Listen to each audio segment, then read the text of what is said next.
الفلوس فتنة كبيرة قوي، ما بينجاش منها غير الإنسان المؤمن اللي عارف حقيقة الدنيا وعارف إنها لعب ولهو وزينة وتفاخر. لو بصينا في حقيقة الفلوس هنلاقي إيه؟ الفلوس ممكن تشتري لك فطيرة، وممكن تشتري لك عربية، وممكن تشتري لك قصر، وممكن تشتري لك مركب ويخت وطيارة.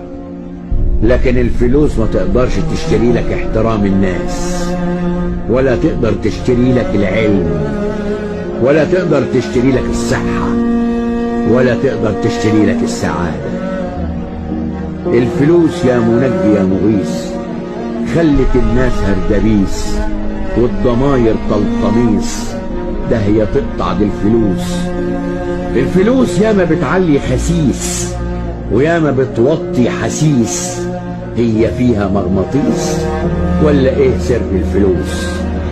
الفلوس مهمة ومطلوبة، والسعي للرزق مطلوب وواجب، لكن في حدود ان الفلوس خادم توجهه مش سيد يوجهك. مش كده ولا ايه؟